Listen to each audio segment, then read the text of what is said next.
Hello? Hello? Podcast Network Asia.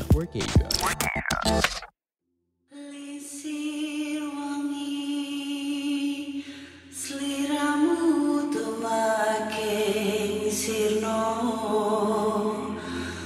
ojo tangi kanmu guling awas jo ngetoro aku lagi bang wingo Jin setan kang tak utusi Dudu sembarang Wojo layu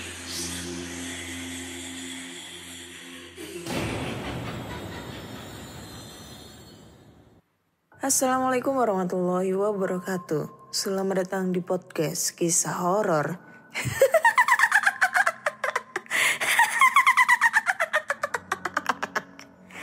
Ketemu lagi dengan aku Ana di sini yang akan membacakan cerita horor ataupun email berhantu yang sudah dikirimkan teman-teman melalui podcast kisah horor @gmail.com ataupun DM Instagram podcast kisah horor, DM Instagram Ana Olive serta Google Form yang linknya tersedia di bio Instagram podcast kisah horor. Ketemu lagi di episode 110. Oke, sebelumnya aku mau minta maaf buat teman-teman semua. Seharusnya di episode 110 ini bakal tayang di hari Kamis kemarin. Tapi karena ada suatu kendala sibuk dengan kerjaan sampai lupa, akhirnya capek, ketiduran, akhirnya baru sempet upload atau mungkin perbaruan episode di hari Jumatnya. Jadi harap dimaklumin yang kemarin nge-DM ke episode terbaru kok belum muncul. Ya baru muncul sekarang, kemarin sibuk.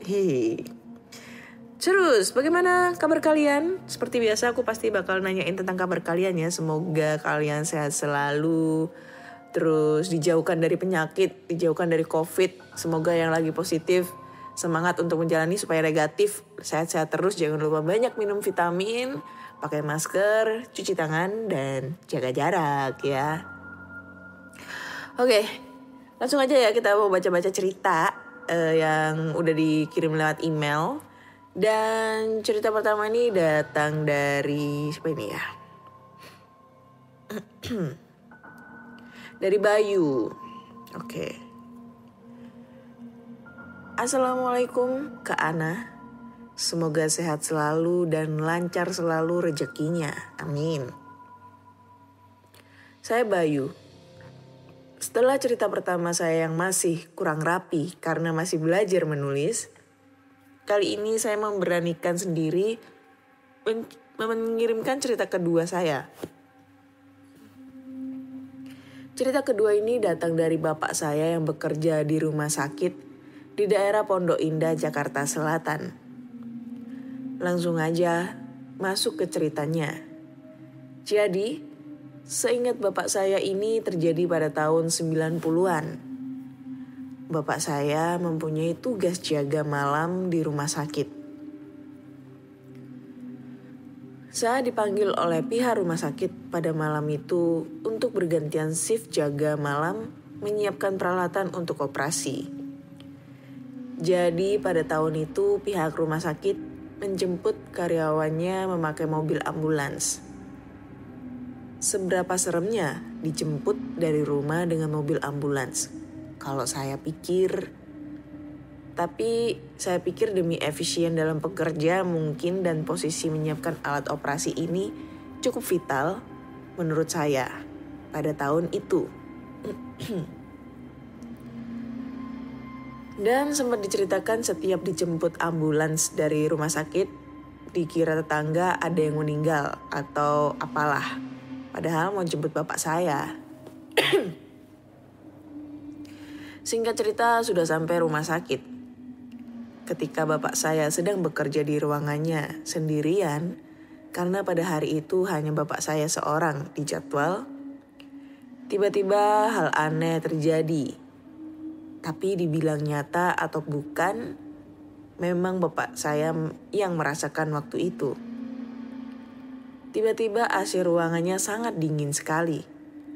Perkiraan jamnya seingat bapak saya yaitu jam 1 malam dan ruangan kerja bapak saya dekat dengan kamar mayat. Ketika bapak saya merasakan hal aneh seperti AC yang terasa sangat dingin dan lampu yang mulai berkedip sendiri, bapak saya seperti merasakan sedang ada yang mengawasinya bekerja kala itu. Benar saja, setengah mata yang mengantuk dalam bekerja, bapak saya merasakan ada yang mengawasi di atas kepala, seperti bayangan hitam gede melotot di bawah kepala bapak saya. Hal ini terjadi berkali-kali. Jadi menurut penuturan bapak saya, sangat menyeramkan saat itu. Ditambah kursi yang bergeser membanting sisi satu dengan yang lainnya membuat suasana saat itu lebih seram. Sebelum tadi dan lebih parahnya banyak alat yang berjatuhan ke lantai.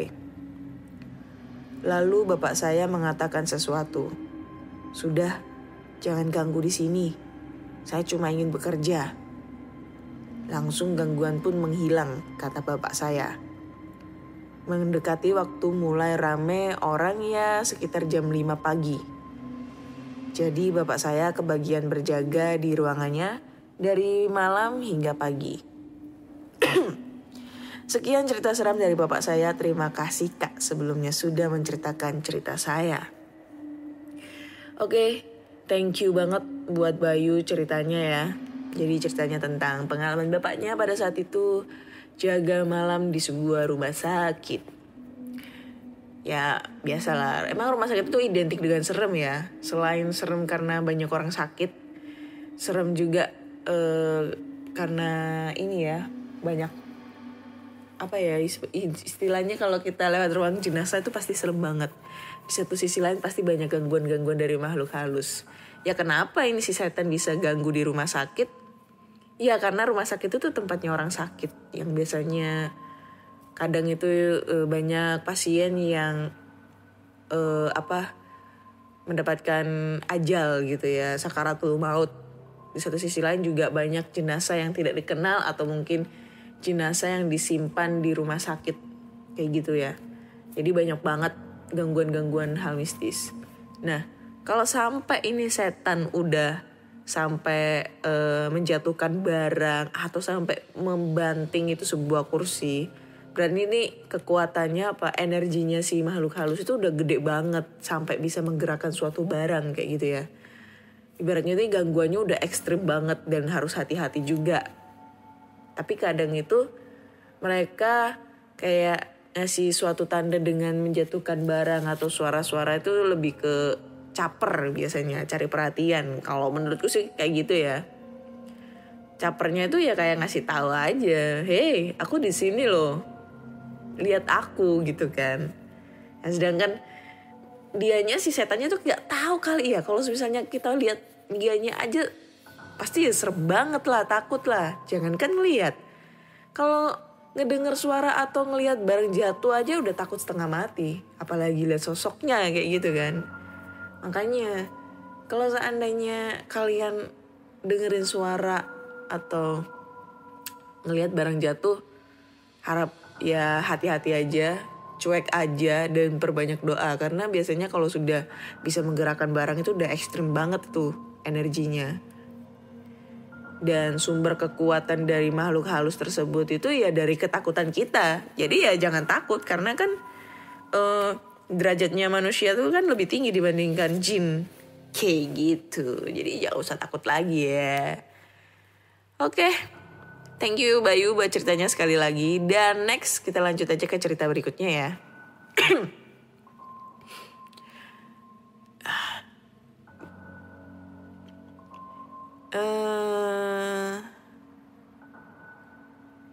Apa sih ini yang mana ini ya? Siapa ya? Ini Cumen bukan sih?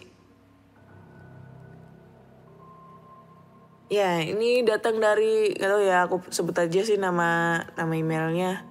Dari Dema Danu Channel. Judulnya adalah Renungan Malam di Persami Part 2. Ini mungkin lanjutannya yang di part pertama ya. Oh Ya ini yang dia cerita waktu persami terus diganggu ada apa tuh di sebuah pohon-pohon itu loh, kalau kalian ingat ya, lupa aku di episode berapa, 107 apa 106 atau 105 gitu ya. Assalamualaikum warahmatullahi wabarakatuh. Selamat malam Kak Ana. Ini lanjutan kisah yang kemarin katanya Kak Ana masih kurang greget. Ya sih emang kurang greget ceritanya. Semoga gregetnya di sini. Amin. Setelah saya sampai di lapangan, paginya adik-adik dikumpulkan berbaris di lapangan. Karena jadwal selanjutnya adalah olahraga pagi sekaligus dilanjutkan sarapan pagi. Sekelas informasi. Sehabis sarapan pagi, adik-adik disuruh mencari kayu bakar untuk pelaksanaan upacara api unggun. Di mana acara upacara api unggun itu dilakukan di tengah lapangan sekira pukul 8 malam. Acara itu dimulai. Semua murid bergegas berkumpul di tengah lapangan. Aduh, batuk. Tanpa terkecuali. Jadi waktu itu saya ditugaskan untuk mengecek di setiap tenda dan memastikan kalau di tenda tidak ada murid yang sembunyi. Dan ternyata benar, masih ada satu anak yang duduk di dalam tenda dan membelakangi saya dengan penerangan lampu emergensi sedikit remang-remang. Saya panggil-panggil. Dek, ngapain di dalam tenda? Gak ikut upacara? Dan ternyata anak itu tak menjawab sama sekali. Saya panggil-panggil lagi deh. Dek, dengar gak? Kau aku panggil. Dengan nada yang sedikit agak marah. Masih aja diam. Wah, bener-bener ya. Langsung aku samperin dan aku pegang pundaknya memaksa dia untuk balik badan. Dan benar saja, dia balik badan dan apa yang aku dapati? Bukannya orang, malah justru sesosok perempuan dengan kain lusuh warna coklat, ketawa menyeringai, mata melotot hampir mau melepas. Baunya busuk sekali. Sontak tanpa pikir panjang, aku lari keluar dan aku bilang, sial, opo maneh? Kok aku terus yang ditemuin?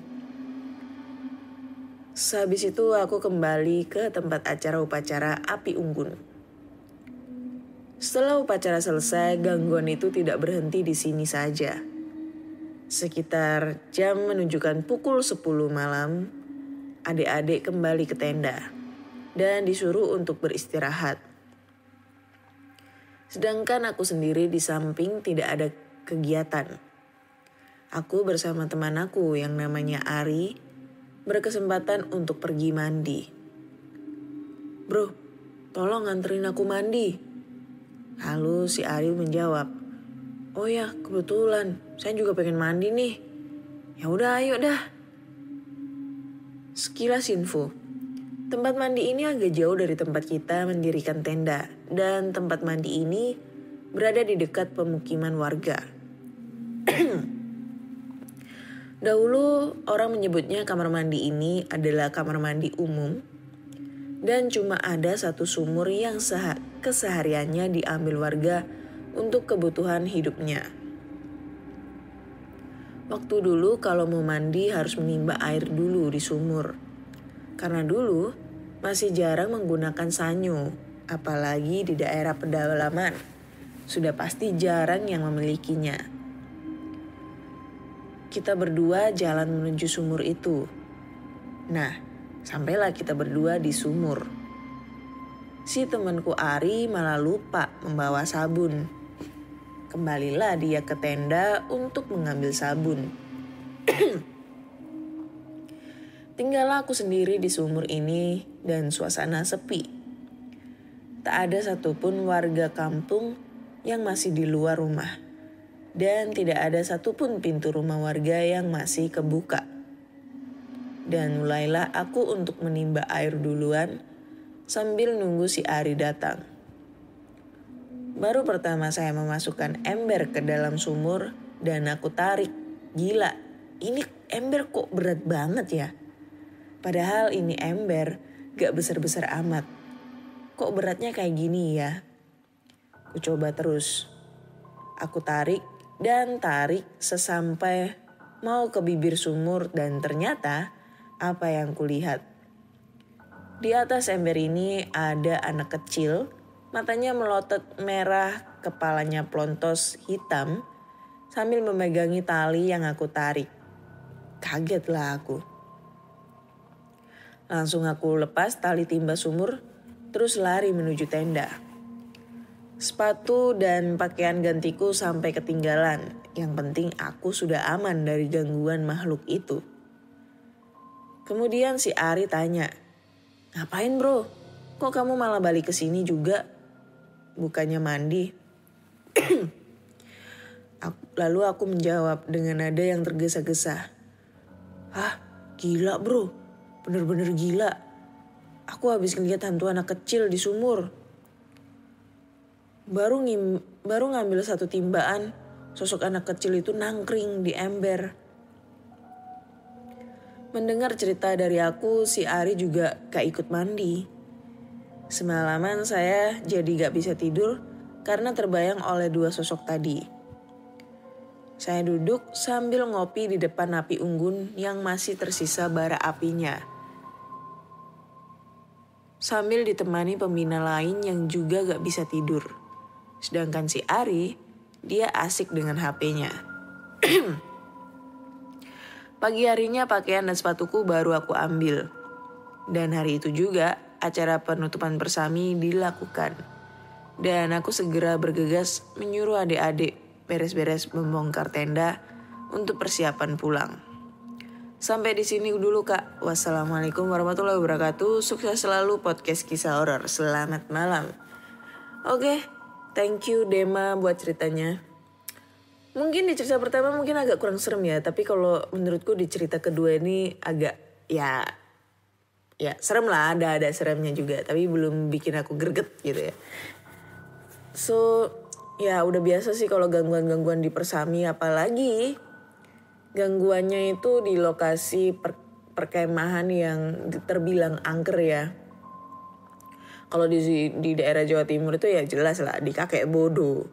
Yang paling angker itu kan bukit perkemahan, juga bisa dibuat camping. Tapi kenapa di situ kok dibilang angker? Karena di satu sisi di situ banyak banget indahnya pemandangan, deket sama Gunung Arjuna. Terus di satu sisi lain di situ juga ada makam Mbah Kakek Bodo. Itu yang bikin jadi serem ya. Terus ya udah biasa sih, banyak banget sih cerita-cerita dari teman-teman PKH yang ceritanya tentang persami ya, diganggu pas persami. Jadi menurutku ya udah menjadi makanan sehari-hari gitu kalau misalnya kita diganggu pas persami. Mungkin karena faktor gak izin dulu gitu kan, bisa jadi kan karena alam bebas ya, alam bebas. Sedangkan alam bebas itu biasanya lebih banyak penunggunya dan ya ibaratnya kayak kita harus izin dulu, doa dulu, apa segala macam. Kalau seandainya kita izin, enggak lah. Hanya izinnya dalam arti kita berdoa gitu kan. Pasti enggak bakalan diganggu gitu. Tapi ini lumayan lah seremnya ya. Thank you Dema buat ceritanya.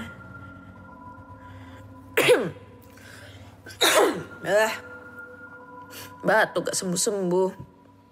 Tapi udah negatif kok. Jadi aman. Oke, next kita lanjut ke cerita terakhir ya. Ini cerita terakhir. Waduh.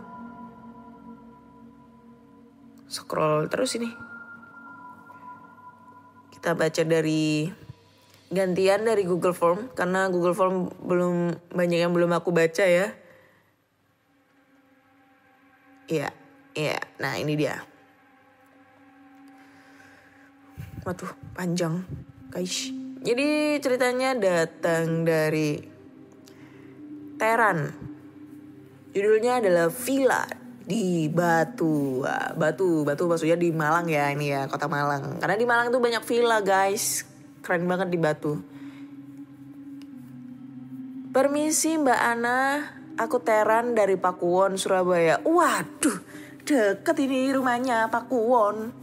Saya juga di Surabaya. Ini Pakuwon yang mana ini? Pakuwon yang deket PTC apa Pakuwon yang deketnya Mulyosari ini ya?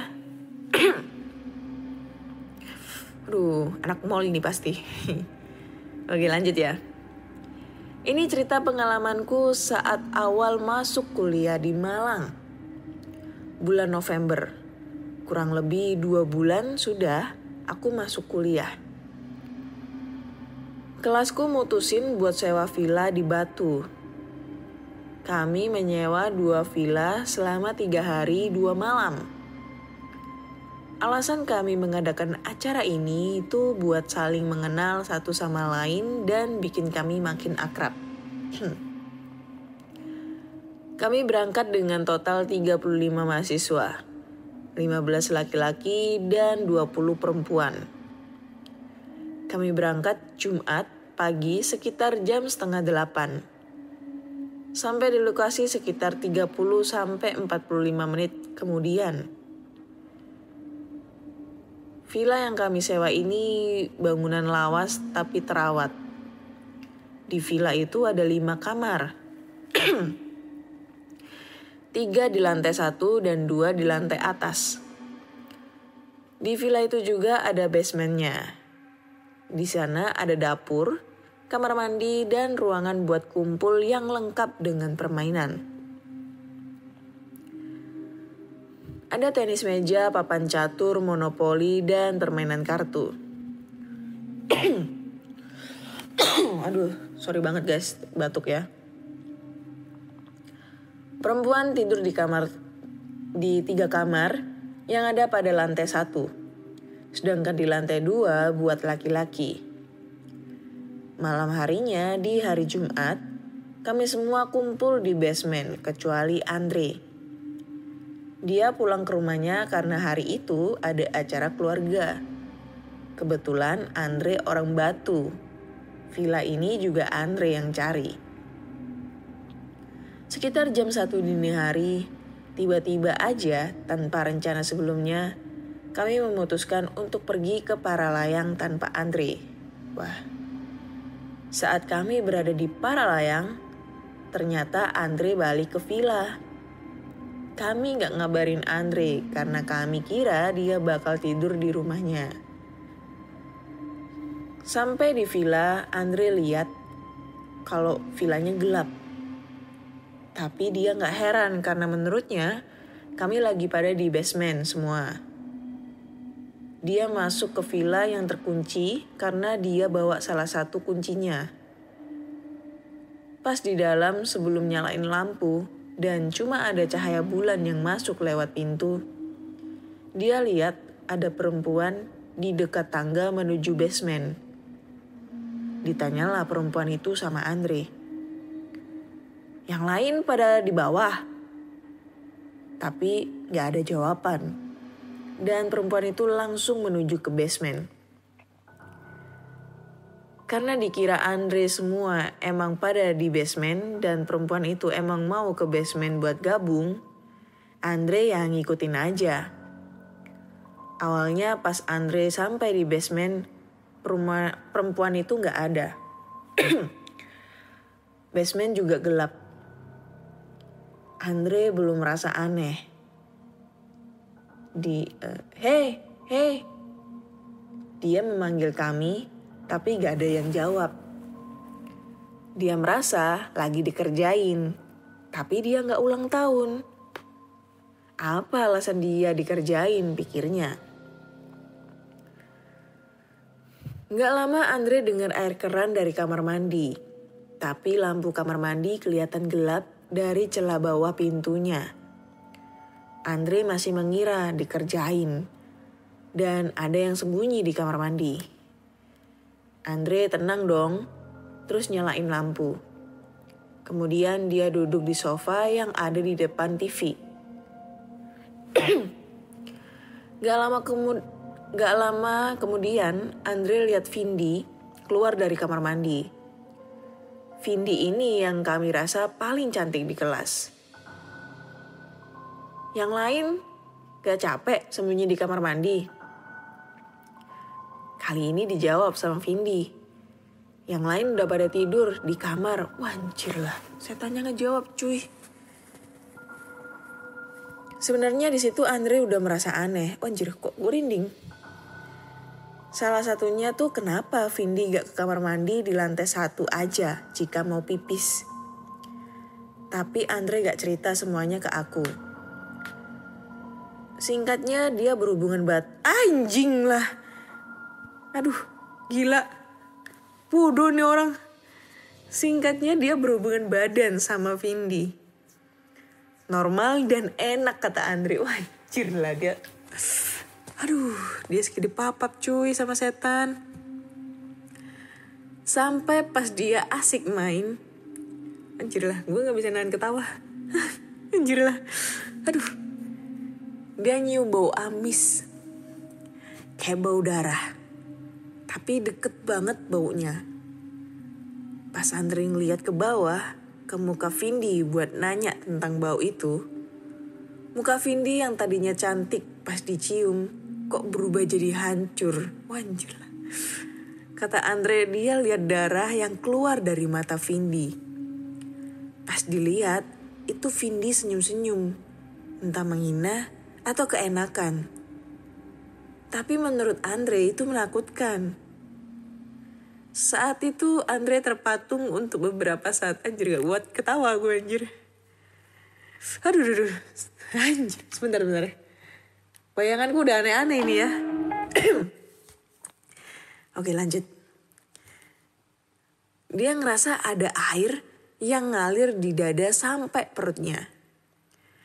Kata Andre itu darah dari tubuhnya Vindi juga. Pada posisi masih menindih Vindi itu, dia sempat teringat untuk membaca doa dan kemudian menjauh dari sofa di mana tadi mereka bermain. Sampai Andre gak bisa lihat kalau ada Vindi di sofa karena terhalang sandaran sofa. Masih kondisi telanjang. Andre coba baca-baca doa yang dia hafal aja.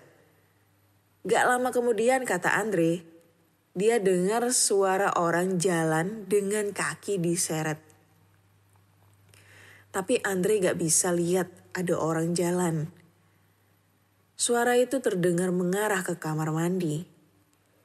Kemudian Andre lihat pintu kamar mandi tertutup sendiri. Kata Andre, saat itu dia cuma pengen pulang. Jadi dia berusaha berani. Pakai pakaian yang tadi dilepasnya semua. Keluar villa dengan buru-buru.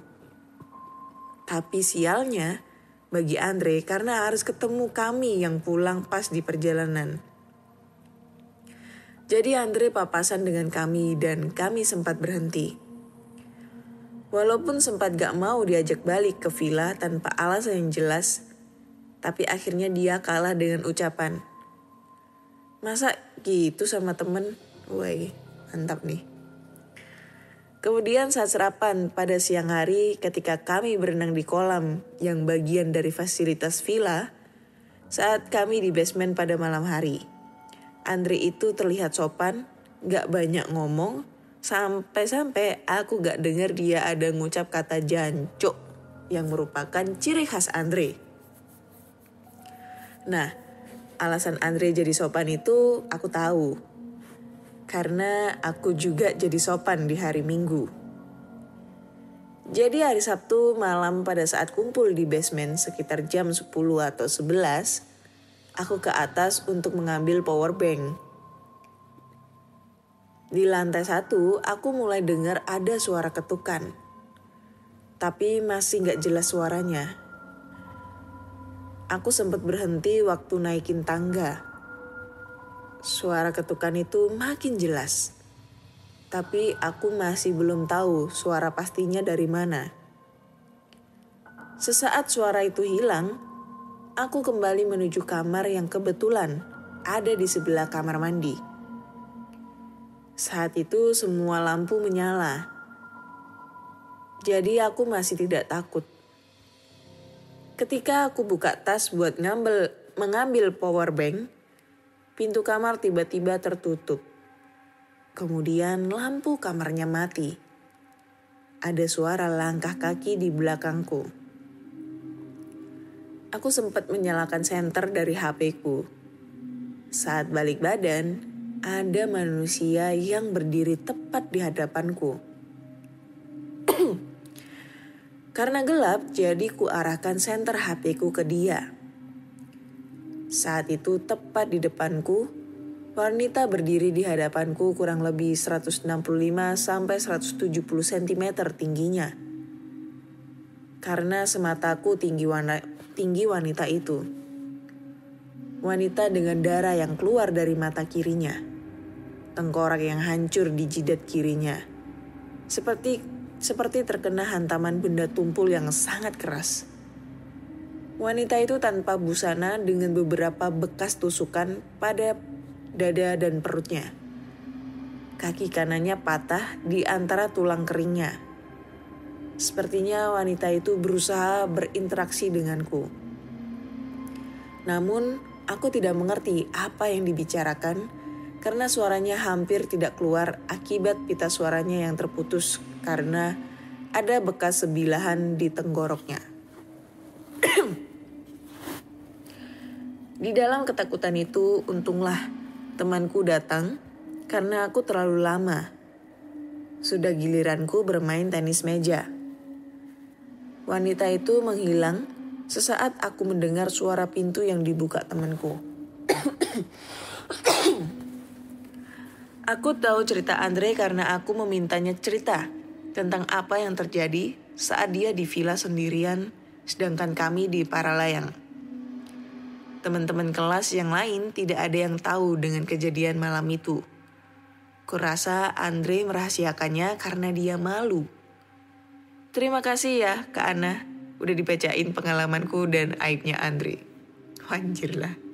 Thank you. Siapa namanya tadi? Teran ya? Oh ya, Teran. Namanya keren lah, Teran. Buat ceritanya ya, anjir lah.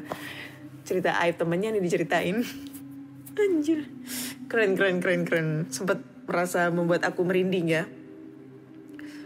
Aduh, di Batu ya. Aku belum pernah sih nyewa villa di Batu yang fasilitasnya keren banget. Ada basementnya segala ya. Ada tenis meja, ada kolam renang. Aduh, sorry batuk.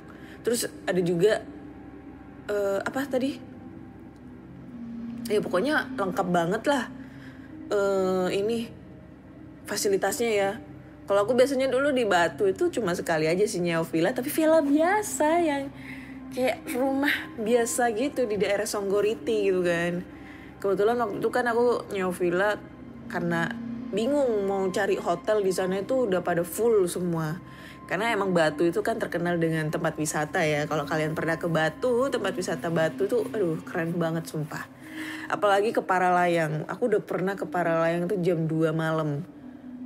Kerasa banget dinginnya kayak gimana gitu loh. Apalagi kesana kan sama mantan ya. Aduh, jadi keinget masa lalu. Jadi kalau kalian kesana itu mending enaknya ke tempat wisata tuh malam. Jadi jam 11-an, jam 10 itu ke alun-alun Batu dulu, nikmatin gurita bakar ya kan. Terus nikmatin musik ya, akustikan di sana, di kafe-kafenya. Terus jam 12 malam itu ke Paralayang. Wah, rasakan sensasinya dinginnya di sana. Keren sumpah. Terus ini ceritanya tuh keren banget ya tentang pengalamannya si temennya. Termasuk dia juga ada pengalaman tapi gak begitu ekstrim. Yang lebih ekstrim nih temennya ya.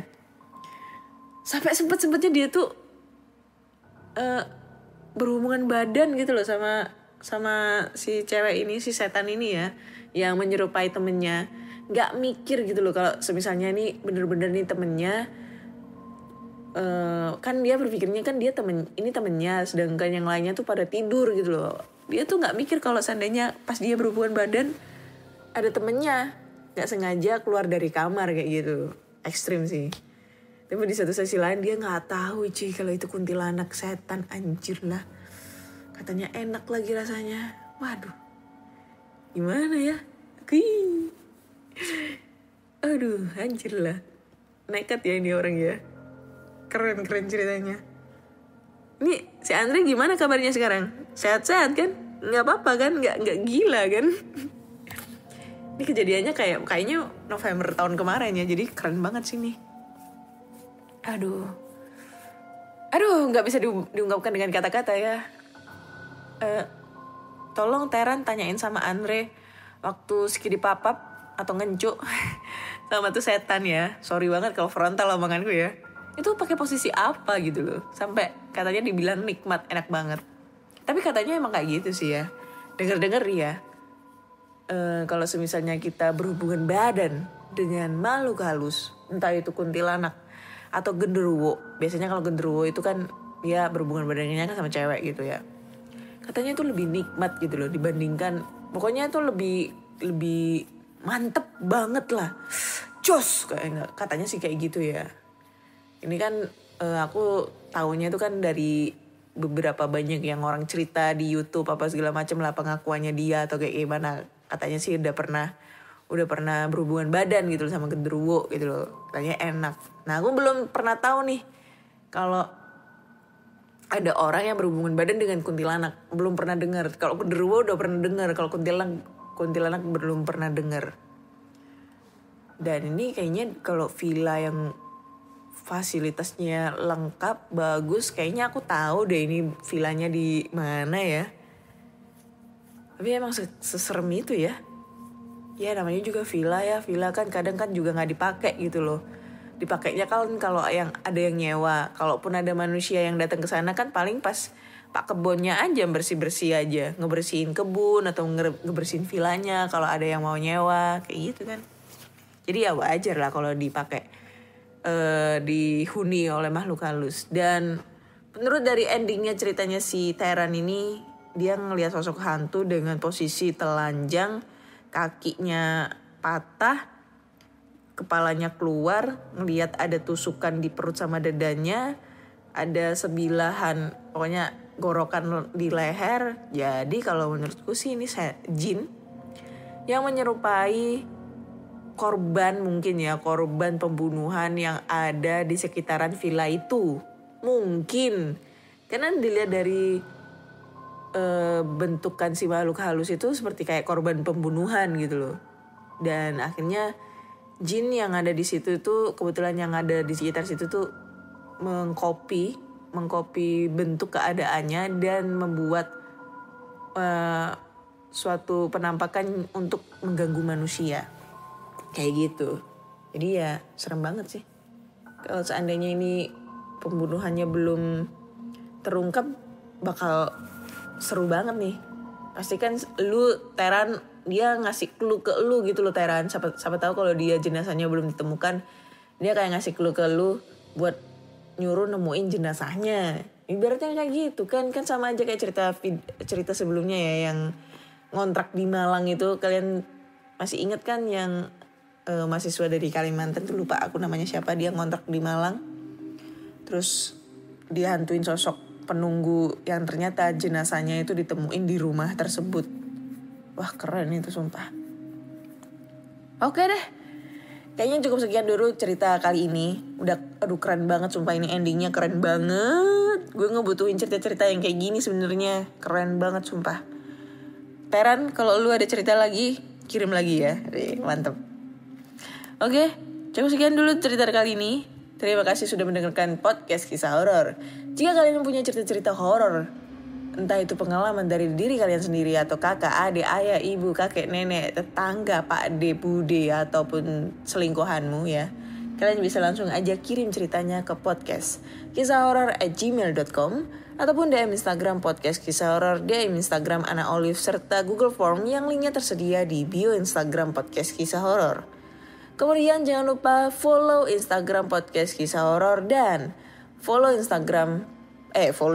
follow podcast kisah horor di Spotify agar kalian selalu update cerita horor terbaru.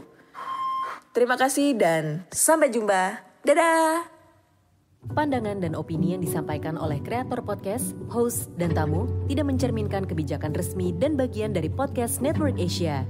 Setiap konten yang disampaikan mereka di dalam podcast adalah opini mereka sendiri dan tidak bermaksud untuk merugikan agama, grup etnik, perkumpulan, organisasi, perusahaan, perorangan, atau siapapun dan apapun.